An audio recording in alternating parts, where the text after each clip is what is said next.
Imagine walking into a room where you don't know a single person. Within minutes, without telling a single joke or showing off a single accomplishment, people start gravitating toward you.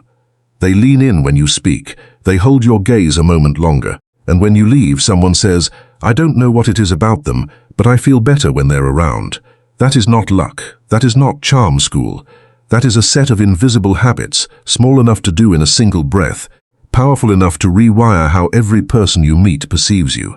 The Stoic philosophers, from Marcus Aurelius to Epictetus, knew these habits 2,000 years ago. They called it oikeiosis, the art of making others feel like kin, and the secret is this. You don't need to be louder, funnier, or more interesting. You just need to be more present. Here are 7 tiny habits that will make you instantly magnetic, starting right now. Number 1. The power of a deliberate pause. Most individuals talk like they're in a race. The instant somebody stops talking, they leap in with a rejoinder, an anecdote, a jest.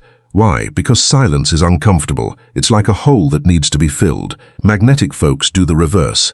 They love the emptiness. Seneca, in his letters to Lucilius, noted, "By far the most powerful phrase is to say nothing." A pause gives your remarks weight and tells the other person you're really thinking about what they're saying, not just waiting for your turn. It's basic practice. When someone asks you a question or finishes a thought, wait a full second, maybe 2, before you react. Let the silence take hold, give it air. What is going on in the other person's mind? First, they are valued. You didn't haste to fill space. Secondly, they are curious. And that little gap generates a tension that makes people want to know what happens next. And thirdly, and most essential, you are sending the message that you are not desperate. Desperate, rushing. Confidence lies down. "How was your weekend?" asks a coworker. Instead of saying right away, "Good, yours," stop, take a breath, then respond. See how they lean in a millimeter more. That's magnetism and no more words about it. But there is a deeper layer to this stop that even Seneca alluded to in his essay on the tranquility of mind. True freedom is the capacity to check your own tongue before it runs away with you, he wrote. You are not just being courteous when you stop. You are mastering yourself. In a world that desperately needs to be heard, the person who can be comfortable with quiet is rare and hence magnetic. Remember the last time you were asked a tough question. Your natural tendency was undoubtedly to fill the gap with a response, any answer, even a half-truth. The pause gives you time to think about what you really want to say, not what your anxiousness wants to blurt out. That's why people trust a measured reaction more than a quick one. Rehearsed, speed sounds. The slowness appears sincere. To take this behavior to the next level, instead of a 1-second pause, try a 2-second pause followed by a subtle, almost unnoticeable nod when the other person finishes speaking. Then talk.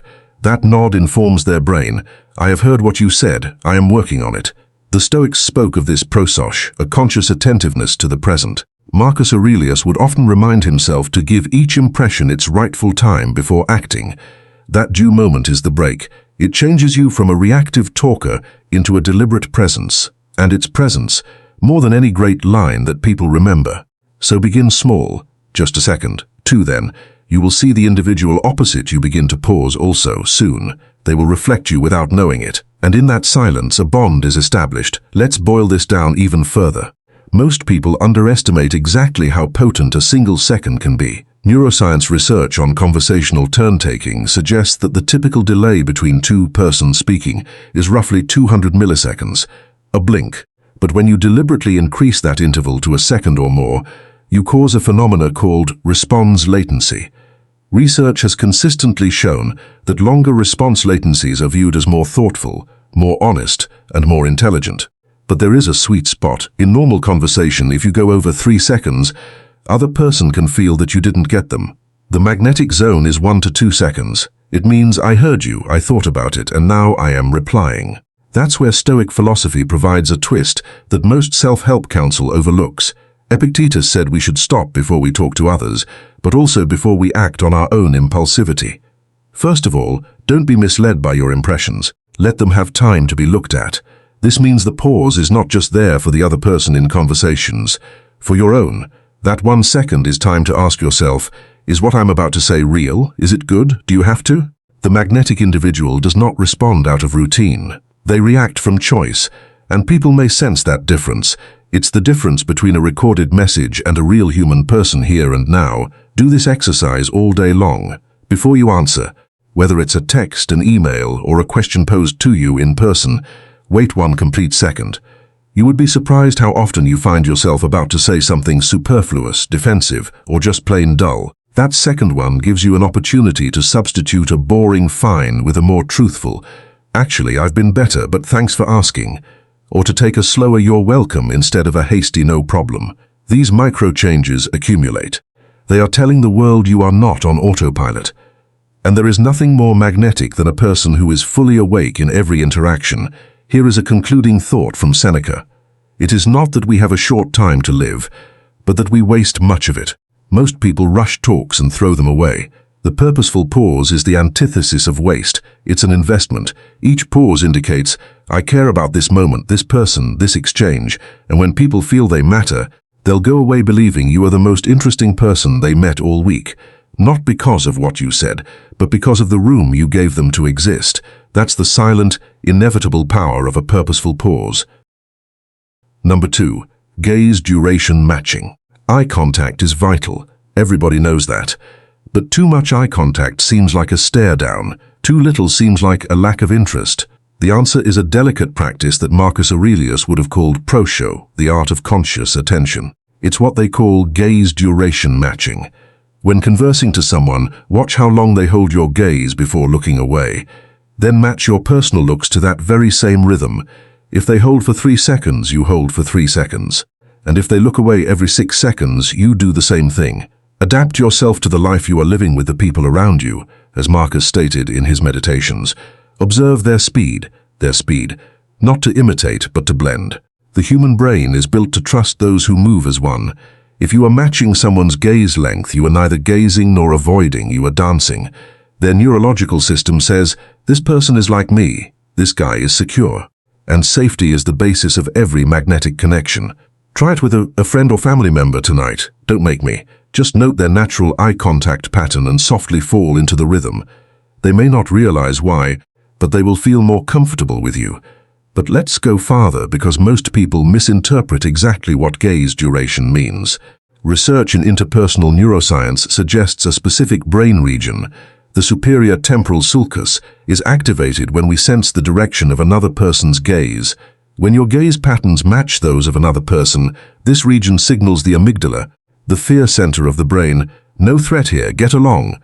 That's why the wrong eye contact can be so disturbing. If you gaze too long, the other person keeps looking away, and their amygdala whispers, why are they staring at me? That is strange. That might be dangerous. If you break eye contact too often when they are trying to retain your gaze, their brain interprets it as avoidance or dishonesty. But matching leads to what psychologists term interpersonal synchrony.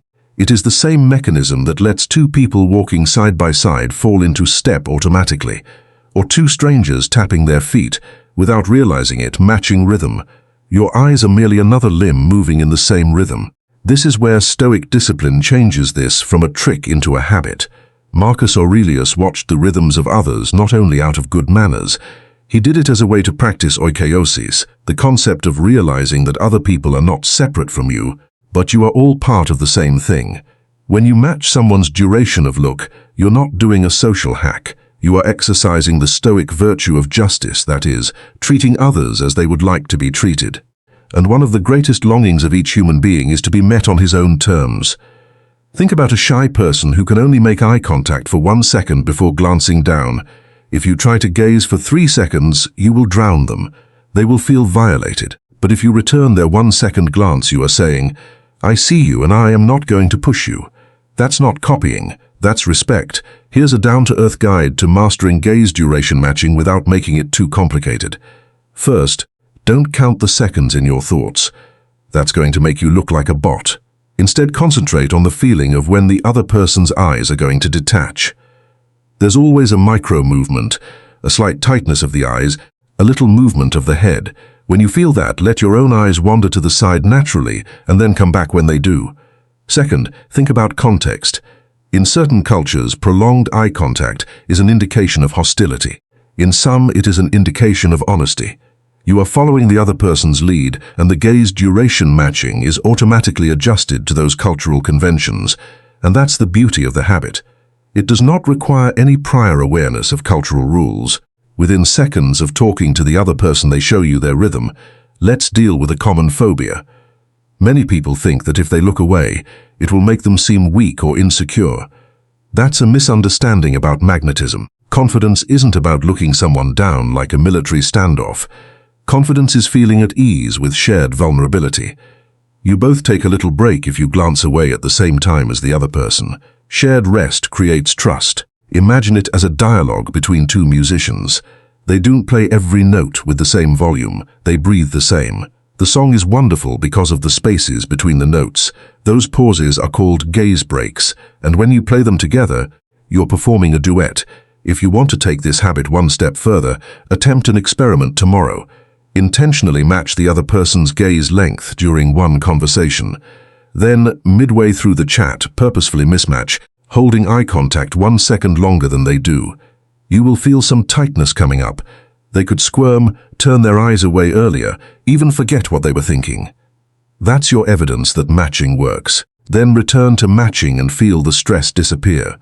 That before and after is the clearest lesson you will ever get in the power of gaze synchrony. Epictetus stated, "Learn the meaning of what you say, and then speak. First learn the rhythm of the man before you, and then glance in like manner." Gaze duration matching is not about trying to manipulate the other person. It is about giving up your own established pattern and joining theirs. There is no weakness in giving up. It is the rarest strength, the strength to change without losing yourself. And if you do it regularly, people won't be able to say why they feel so comfortable with you. They will automatically sense that there is something odd about you. Looks familiar. Home. Sweet home. That's the silent seduction of a look that flirts, not battles. Number 3, the 3-word question that unlocks emotion. Magnetism is killed by small chat. But you can't just question a stranger about their most profound anxieties. So there's a bridge, a simple inquiry, that turns any surface conversation into actual connection. Ask, how did that feel? Not what happens next, not why'd you do that, and those 3 words. The Stoic instructor Epictetus, who was a slave by profession, realized that most people roam around cut off from their own feelings. It is not events that disturb people, but their judgments about them, he remarked. And the quickest way to get at those judgments is to ask about feeling. Someone, I just finished a big work presentation. The common response is, nice work, or how did it go? This keeps the discussion to facts. A magnetic person inquires, how was that? Now the other person has to stop. They might say nerve-wracking or really amazing. Either way, they're not news anymore. They are sharing an inward world, and they will remember you as the person who really cared about what their life was like for them. Test it today. Ask someone, how did that feel? And don't be tempted to follow up with argument or advise. Listen. You'd be surprised how much people open up, but let's understand what makes this one inquiry more effective than any other. Most individuals, when they hear a tale or an update, will automatically respond with a judgment. That's great. A solution, you should try this next time, or a one-up. Oh yeah, that happened to me too, but worse. All 3 replies move attention from the speaker's inner experience to an external object. How did that feel? Performs the reverse. It asks the speaker to be the expert on their own emotional condition. And here's the best part. There are no wrong answers. Whatever they say, anger, relief, perplexity, pride. You have just given them permission to experience it without correction. A rare permission, that is. So unusual that you can have a 5-minute talk with someone and they leave feeling more understood than they have in months. Epictetus taught his students a related principle. Don't explain your philosophy to others. Live it. Saying, how did that feel, is a manifestation of Stoic empathy. It understands you can't control how someone else feels, but you can create a space for those feelings to be expressed. And naming feelings has a clinically confirmed soothing impact. Psychologists term it affect labeling. The more someone is able to put words to a sensation, the less reactive the amygdala is. You're not simply being nice, you're literally helping their nervous system come down. This is why people feel safe around you when you ask this question. You have become a regulator, not a reactor, and this is where most people do it wrong. They ask, how did that feel? And then before the other person can finish answering, they rush in with, I know just what you mean, or you should feel proud. Stop right there. With the magnetic form of the habit, there's a second, even more crucial rule. Once they answer, say nothing for at least 3 seconds. Simply nod. Let the answer dangle in the air. If they remark, "It was terrifying," don't feel you have to soothe them with, "Oh, I'm sure it was fine." Reassurance is the killer of feeling. It states, "Your feeling makes me uncomfortable, so let's go past it. Instead, keep quiet." Often they will add a second, deeper layer. Well, terrifying, but also sort of exhilarating. That second layer is the real link. You'd never have heard it if you'd jumped in and fixed their first answer. Take the impressions of others without letting them disturb your own center, stated Marcus Aurelius. When you ask, "How did that feel?" you are getting an impression, a raw emotional data point. No judging it. Don't try to modify it. Just keep it. And that is what makes you magnetic. It says to the other person, "I can handle your sentiments. I can be there with anything you've got." Let's do a few real-life examples. A friend says, "I finally told my boss I'm burnt out." Wrong answer. Well done. What did he say? Magnetic response. What was it like? Another example. "We bought the tickets for the trip," says a family member. Wrong answer. "Oh, where are you staying?" Magnetic response. How did it feel? Another. "I've only just moved to this city last week," says a stranger at a party. Wrong answer. From where? Magnet reaction. How does that feel? Find a pattern. The erroneous answers all run after facts. The magnetic response follows the experience underlying the facts. Facts are forgettable. Experiences are unforgettable. And now a caution. Some people will respond to "How did that feel?" with a simple good or bad. That's okay. Don't force it. Don't ask why or tell me more. Just reciprocate with good warmly and walk on. It's not a matter of squeezing deep confessions out of everybody. It's about opening the door.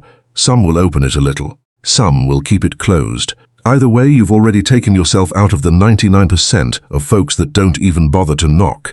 If you're ready to make this a habit, attempt a week-long challenge. Every day, ask at least 5 individuals, "How did that feel?"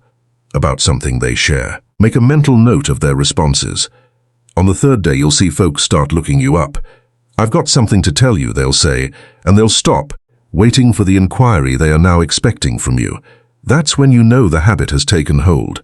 You've become the one who doesn't simply hear the stories, who feels them. Epictetus had one last thought about this. "We have 2 ears and 1 mouth, so we should listen twice as much as we speak," he remarked. But he didn't mean hearing words only. He meant listening to the feeling behind the words. The question, "How did that feel?" is the key that makes that listening apparent. Magnetic.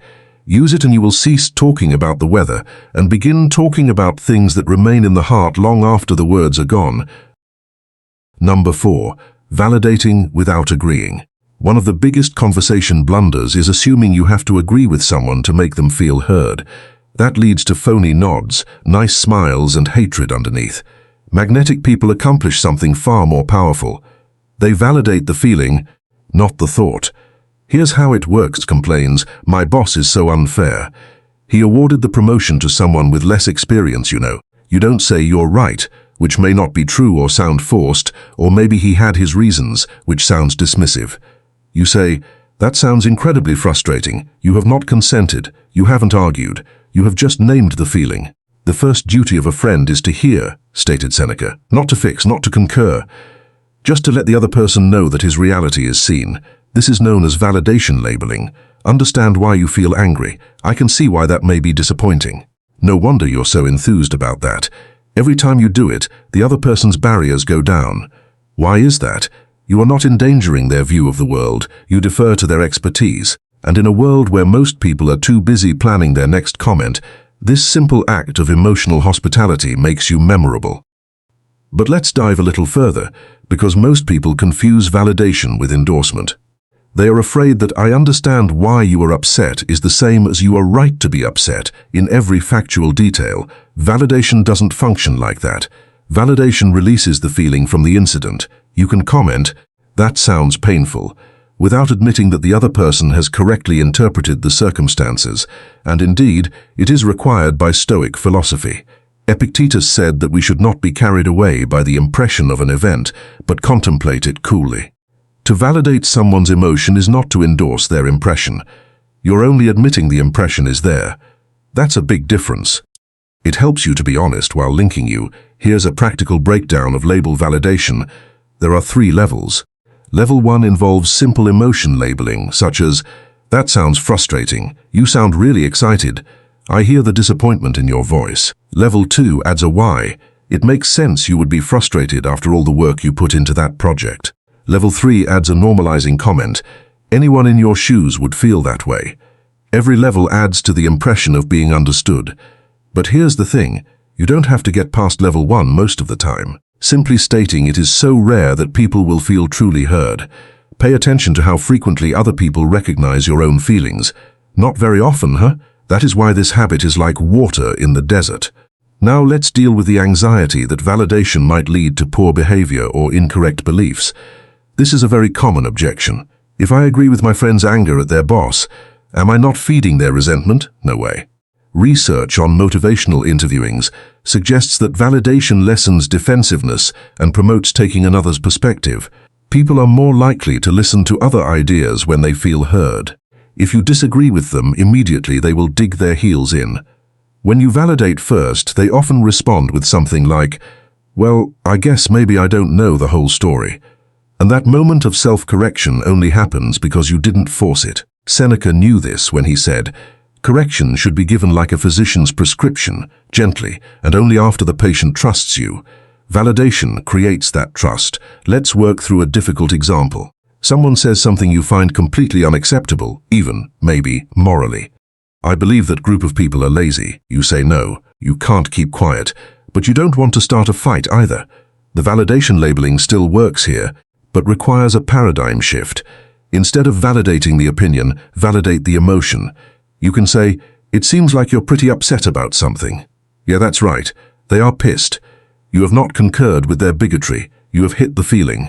Then you might gently ask, "What happened that made you feel that way?" More often than not, the answer will be a specific hurt, not a deep worldview. And now you are talking about actual life, not slogans. That's the power of validation without agreement. It keeps the door open. Here's a common error to watch out for. Don't validate and then say, "But." Sounds frustrating, but you've got to look at it from their point of view, but it wipes all that came before it. Use "and" instead. 2. That sounds frustrating.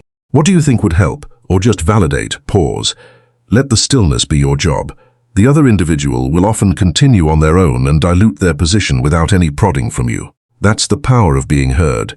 It eliminates the urge to battle-tray this for a week-long practice. When someone is expressing a powerful emotion, your sole task is to repeat it back to them. No reply, no bargains, no question. It's like saying, "You sound really angry about that," or "That must have been such a relief."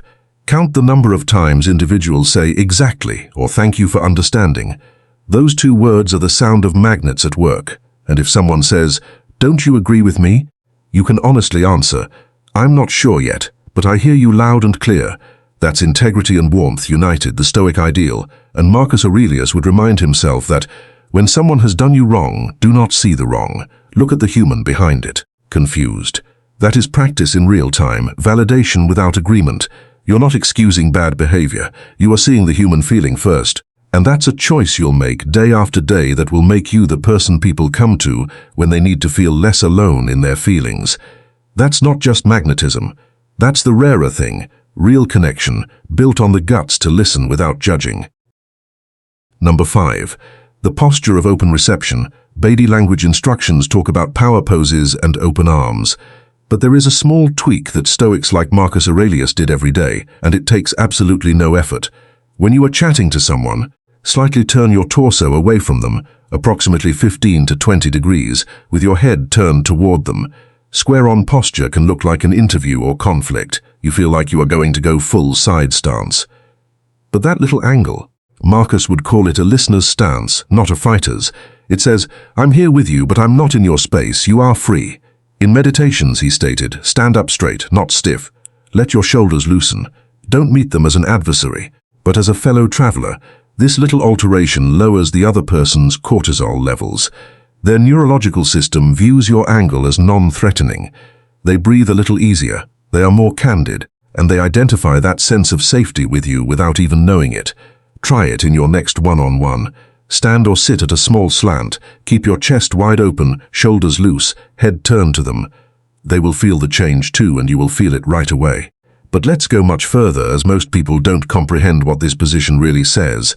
Evolutionarily, a square-on stance, shoulders parallel to the other person's, chest facing them directly, is connected with 2 things, intimacy or menace. Lovers look each at each face to face, so do enemies before the conflict. In all other social situations, full frontal alignment sends a low-level alarm in the other person's brain. This person is either going to hug me or hit me, it says. Neither is acceptable in casual conversation. The slight angle, by comparison, is the posture of a friendly animal in the wild, turned enough to show interest but not enough to suggest hostility. It's the difference between a wolf glaring at you and a wolf lying next to you. Now this is where Stoic practice adds a layer that modern body language texts don't have. This was not only a position Marcus Aurelius used to manipulate, he took it to remind himself of his state of mind. If you slant your torso away, you physically can't leap forward. You can't enter someone's space voice. You are in a condition of receptive stillness. That physical restraint plays back in your imagination. Cortisol level goes down. Your breath slows down. You're more in the moment. This habit is not for the other person. It is for you. It is a Stoic anchor, a small ritual that takes you out of your own rushing mind and into the shared place. Let's take apart the precise geometry. The breadth of a notebook or laptop is around 15 to 20 degrees. If you are sitting at a table, try adjusting your chair a little so that your navel points toward the corner of the table rather than directly at the other person. If you're standing, shift your weight to your rear foot and allow your front shoulder to drop back somewhat. Keep your chest open. Don't hunch over. The open chest represents vulnerability, not weakness. It states, I am not hiding anything. But your head should be totally turned to them. That head turn is a huge deal. It tells their peripheral vision, my body is relaxed but my concentration is 100% on you. The most magnetic posture in human connection is the relaxed body and focused head. You could think that even a little bit of looking away could seem dismissive or inattentive. Try it with a friend. First, stand right in front of them and converse for a minute. Ask how they are. Many will comment intense or like you were staring right through me. Then turn your head and stand at a 15-degree angle talking again. They will nearly always say more comfortable or less pressure. That is not civility. That's their nervous system talking. In fact, research on proxemics, the study of personal space, has shown that a direct face-to-face orientation enhances physiological arousal, such as heart rate and skin conductance. The angle brings those values back to baseline. You're not just being sweet, you are biologically controlling. Try it in multiple circumstances if you want to master this habit. The minor slant also makes it easier to approach you in a busy room. When you are facing straight to the room, you obstruct access. By positioning yourself, you are inviting others to jump into the discourse. You can observe how politicians and talk show hosts seldom meet their guests' eyes. They are inclined to form a visual triangle with the audience. That triangle communicates, we are together and you are welcome. That is magnetism multiplied from one person to 100. Now, a small adjustment. The viewpoint should be varied based on the emotional tone of the discourse. If someone's exposing something painful or sensitive, you might tilt the angle to 5 or 10 degrees, still not square but a little more direct. That little adjustment says, I pay more attention to you without being hostile. If somebody is upset or excited, then raise the tilt to 20 or even 30 degrees. That leaves them more mental space. They will intuitively perceive that you are not intruding upon their rage, and frequently their own tensions will be cut in half. In essence, you are playing the emotional orchestra with your torso. As Epictetus famously remarked, it's not what happens to you, but how you react to it. Posture is a response you pick before you even speak. Most people respond to social circumstances by tensing their shoulders and squaring up as if for a duel. The magnetic one intentionally relaxes, angles away, as if getting ready to go for a walk together. That choice in a short second changes all that follows. The other person sees a person confident enough not to dominate, warm enough not to run away, and present enough to stay. This is the attitude of an open welcome. It costs nothing, takes no time, and yet it sends out a quiet message. You are safe here, you can breathe, and people will never forget how you made them feel when they breathed easy around you. Number 6. Micro cliffhangers for natural curiosity. Most people end their sentences with the bang of a door. I was in Spain last year. End of story. I'm learning how to cook. That's fine, except it gives the other person nothing to latch onto. Magnetic folks leave a little catch. One thread. A micro cliffhanger. Instead of I went to Spain, say I went to Spain and that's where I learned something strange about afternoon naps. Say I'm learning to cook, and the first disaster taught me more than any recipe, instead of I'm learning to cook. Epictetus stated that discourse should be like a ball thrown back and forth. If you throw a flat statement, it falls. If you throw one with a little spin in it, a little mystery in it, then the other player naturally wants to throw it back. Don't ask what the other person can give you, he added. Ask what you can do for them to ask about. You are not playing mind games. You are bidding, and the invitation is simple. I have something intriguing to share, but I want to make you interested ahead. Give it a try today. I went to the grocery store yesterday, bought some milk, bread and eggs, and that's when I realized I had it all wrong. Watch them say, "Oh yeah? What do you mean?" That little query is the sound of attachment. But let's go into why micro cliffhangers work so well, because they look almost too easy on the surface. The answer is a psychological principle known as the Zeigarnik effect. Russian researcher Bluma Zeigarnik found that people recall uncompleted tasks more better than completed ones. When you leave a sentence a little open-ended, a story without a punchline, an observation without a conclusion, the other person's brain feels a faint but constant strain. That tension produces a natural desire to beg for the missing piece. They are not being courteous, neurologically motivated, and the best bit? That little spark of curiosity is connected to you. You become the person with stories worth chasing. Now this is where Stoic philosophy turns this habit into elegance. Epictetus told his students to focus on what they could control, their own judgments, intentions, and actions. A micro cliffhanger doesn't dictate the other person's response. It only presents an open door. Some folks will be walking through, some will, some won't. Okay, the magnetic individual is not hooked on the outcome. They only enable the natural arising of curiosity. It's like planting a seed. You don't dig it up every hour to see if it's grown. You water it, then walk away. That seed is the micro cliffhanger. You say, "I learned something weird about napping in the afternoon." And then you stop. If they say, "What was it?" you really have something. If not, you just keep going. No pressure, no neediness. That is the Stoic art of inviting, not commanding. Let's break down the anatomy of a good micro cliffhanger. It is in 3 sections. First, a statement of fact or experience. Second, the word and, not but. Third, a teaser that suggests a twist, a lesson, or a surprise. The teaser should never give away the punchline. It should only promise that is there. Here are 5 templates you can use right now. I did X, and that's when Y surprised me. Template 2, I tried Y, and let's just say, it didn't go as expected. Template 3, I was reading something the other day and it really changed my perspective on Z. Template 4, I used to think A, but a small moment made me see that I was wrong. There's a weird reason why I usually do B like that. Remind me to tell you later. Each gives the other an obvious, low-effort opening for asking for more. And because it's low effort to invite, most people will do it. Now the typical fear. Will this sound manipulative or theatrical? Not if you go through with it. What separates a corny cliffhanger from a gripping one is the emotional tone behind. Say, I went to Spain, and that's where I learned something strange about afternoon naps, with a humorous, self-amused smile, and it sounds like discussing a mystery with a friend.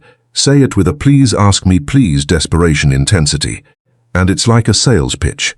The Stoic technique in this situation is to let go of the outcome. You are not doing it. You're just making your speech such that people want to know more. You do this even without being asked. It's that inner freedom that makes the habit feel natural, not forced. Do a week-long experiment. Tell a story or offer an insight, and embed a micro cliffhanger at least once per conversation. Mentally take note of the answers. You'll find that roughly 70% of individuals will jump in with, "What do you mean?" or "Tell me more." The other 30% might be distracted or shy. That's great. Don't chase them. The trick is, even those who don't ask will not forget you as the person who says intriguing things. And they might inquire next time. And your conversation partners will eventually lean in a bit quicker when you start talking. Your phrases, they have learned involuntarily, generally end with a little gift of inquiry. For those willing to get farther into the habit, here is an advanced technique. Use the micro cliffhanger plus the intentional pause from habit 1. Say your teaser, then pause for a full second. Look at them with a little warm anticipation. That pause is the silence that wants to be filled up. Within that second, their brain instinctively will give the query, what or why. If they do not ask out loud, they will inquire in their own mind. And an internal query is almost as good as an outward one, as it keeps them involved even if they're too shy to talk. You go on from the book, you haven't forced anything. You've just created a nice little vacuum that their mind wants to fill organically. All that we hear is an opinion, not a fact, wrote Marcus Aurelius. Everything is a perspective, not the truth. This idea is played within a micro cliffhanger. It reads, "Here is my view, but not the whole truth yet. Do you want to walk with me to the rest?" That invitation is modest. It acknowledges that your tale is not complete without the other person's curiosity. And humility, more than any brilliant trick, is incredibly magnetic, so go ahead. And with a thread hanging free, I can't wait to see what you come up with next. Watch how fast somebody comes to yank it. That's the sound of the connection becoming a narrative to tell. Number 7. The 5-second arrival. This behavior does not require words, no energy. You can do it when you're exhausted and scared and upset and operating on 3 hours of sleep. When you enter any room, a meeting, a party, a coffee shop, a Zoom call, don't immediately look around. Don't look at your phone. Don't grin nervously. Freeze for exactly 5 seconds. Breathe in. Keep your eyes on one location. Then go ahead. Marcus Aurelius called this the prosoche before action, the collectedness before entering the world. He wrote, "You have power over your mind, not outside events. Find this out and thou shalt find strength, even at the door." How does this function? Because practically everyone else walks into spaces like they are apologizing for being there. They fidget, scanning for known faces. They laugh too early. You, on the other hand, stride in like you own the place. Those 5 seconds transmitted one enticing message. I'm not looking for your approval. I'm here already. And it is presence more than charisma, more than wit, more than attractiveness, that people genuinely call magnetic. It's the serene certainty of the Stoic, who knows that the only thing they have control over is their own thinking. And that's plenty. Give it a go in the morning. Step into your kitchen, your office, your school. Hold still for 5 seconds, then start moving. You will feel it too, but let's dive a little further, since this 5-second habit is the most misunderstood, most potent of all 7. Most people think it's about appearing confident or dominant. It is not, it is about ending the search. When you scan a room as you enter, you're unconsciously broadcasting a question. Who here will accept me? Where do I fit in? Am I safe? Everyone who looks at you senses the inquiry. They don't say it, but they record your search as neediness. The 5-second silence answers that question before it can even be answered. It reads, "I have already accepted myself. I already know where I am. I am safe in my own skin." And that inward safety is infectious. People nearby will feel free to cease looking as well. And here is the Stoic secret that converts this habit from a performance into a real condition of being. Marcus Aurelius did not practice prosoche to impress anyone. He drilled it in to remind himself of what he could control. In those 5 seconds, you are not posing. You are thinking back to, I cannot control whether people like me. I have no say in the atmosphere of the room. I can control my own breathing. I can choose where I direct my attention. That's enough. It's the inner mantra that makes the silence magnetic. If you stand motionless and shout in your head, "See me please," people will feel the dissonance. But if you just stand there and say quietly, "I am enough, right here, right now," your body will emanate a whole other quality. It is the difference between a statue and a human in repose. One is stiff, the other is living. So what happens in those 5 seconds? Let's break it out. First, when you cross the threshold, cease your forward movement completely. Don't rock back and forth on your heels. Don't move your suitcase or your dress. Second, breathe in slowly through your nose and breathe out slowly through your mouth. The exhale should be a little longer than the inhale. This engages the parasympathetic nervous system and reduces your heart rate. Third, fix your gaze on one neutral object. A spot on the wall, a plant, a window. Don't look at anybody yet. Don't search for a way out. Only one place. Fourth, feel your feet on the ground. Breathe in and feel the ground holding your body. The anchoring feeling is the anchor of presence. Then after 5 seconds you can move. You can turn your head. You can smile. Hi. But now you are emerging from stillness, not anxiousness. Here's a common mistake, rushing the 5 seconds. 3 seconds is not enough time. Moving between places creates a arrival stress that your nervous system can't handle for at least 5 seconds. 5 is the minimum. 7 seconds is better. If you just do 2 seconds, you are still in the transition stage. Your brain is still trying to get used to the new lighting, music, and spatial arrangement. Wait for a modest settling, a small droop in your shoulders, a softness around your eyes. That is the sign that you have really arrived. Then move so. What do other people think of this habit? Every social setting has an implicit hierarchy of attention. Most worried folks come in talking or looking at their phones already. The little more confident scan and smile nervously. But the one who comes and just stops, that person is a reference point. Others will unconsciously orient to you. Not because you are doing anything, but because you are doing nothing. Movement is everywhere, but stillness draws us in. Picture a happening party. Everyone is in motion, waving, laughing. Then someone stands absolutely motionless for 5 seconds. They become the unintentional focal point of the room. Eyes pass over them. Conversations end. That is not sorcery. That is the psychology of salient. The one thing that is rare is always observed. For those eager to deepen the habit, here's a more advanced practice. When you come into a room, try the 5-second arrival, but also before any transition. Before you answer a hard question, before you click join on a video chat, before you walk onto a stage, before you greet someone you're scared to see. Pause in each circumstance. Take a deep breath. Recall what you have the power to control. Then do it. You will develop a conditioned response over time. The pause will create calm. Presence will bring the calm. And presence will automatically draw in magnets without one deliberate attempt. As Seneca observed, nothing is so offensive to a well-ordered mind as hurry. Magnetism is not a matter of haste. When you rush into a room, you bring chaos with you. When you come in silence, you bring order. And people like order because it makes them feel secure. So tomorrow, allow yourself 5 seconds before you walk into your workplace or your home or your favorite coffee shop. Freeze, breathe, remember, you are enough. Then go up. You will not just walk inside the room. You are going to modify it. Here's the fact the Stoics knew 2,000 years ago, and what most self-help gurus overlook today. Magnetism is not magic. This isn't about being the funniest, loudest, or most interesting person in the room. It's about being most present. Each of these 7 habits is a small discipline, moment of silence, a matching look. One question, a confirmation, a little twist of the torso, a mini cliffhanger, 5 seconds of silence. None of them asks you to be false to yourself.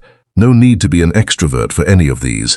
All they want is to slow down and pay attention to the other person, to the space between sentences, to your own breath. Don't waste more time arguing what a good person should be. Marcus Aurelius reminded himself every day, be a one. Don't attempt to be magnetic any longer. Start with one habit today. Practice it till it feels weird not to do it. Then add another one. And watch the people begin to lean in.